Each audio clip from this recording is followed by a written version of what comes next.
while they had me at Lake Cumberland Regional Hospital evaluating me, I'm not going to say the girl's name, but of Somerset, Kentucky, there was a girl there, and the reason she was there, this is the story she told, whether or not it's true.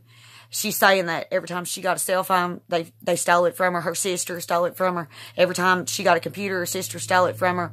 She said her sister was making her live in a tent in the yard where she allowed men to come and sleep with her while her sister would get dope.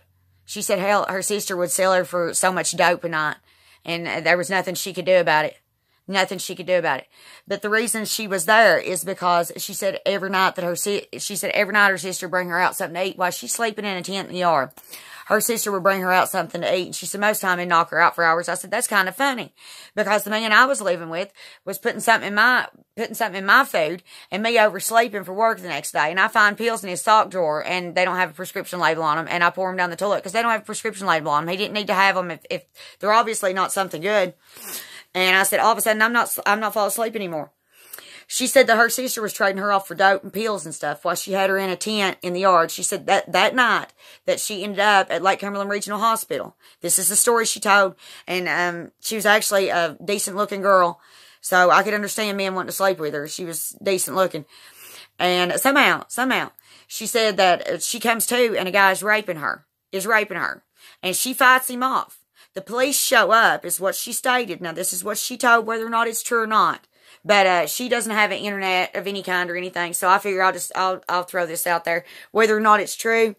But I believed her. She was severely upset about the whole thing, and they got her at Lake Cumberland Regional Hospital, pretty much holding her as a hostage. And she's not stupid, and she wasn't crazy. And I believe that she was. I believe that she was raped. And when the cops showed up, they took her to Lake Cumberland Regional Hospital. And she said she'd been there for a long time, is what she told me. She'd been there for a long time. And her sister wouldn't even come and pick her up, trying to teach her a lesson. She said when she called her sister told her she was teaching her a lesson. So because she doesn't want to be raped and her sister get drugs for pimping her out, they put her in the hospital. And I asked her, I said, did they charge the guy with rape? She said that they didn't even take him to jail. They showed up and took her to jail. Or not jail, but to the hospital. I said, that's kind of funny. That's kind of funny. So they do whatever they want to certain people and they get away with it. And no one even brought her any clothes. As long as she'd been there, I don't even think she even had a bra. I said, that's kind of funny too. Because that was the first things they stole of mine was my underwears and bra. Kind of funny. Same story over and over again. And if you speak out about somebody raping you, they're not going to write that in their paperwork. They write down you're paranoid. And then they take you to the hospital.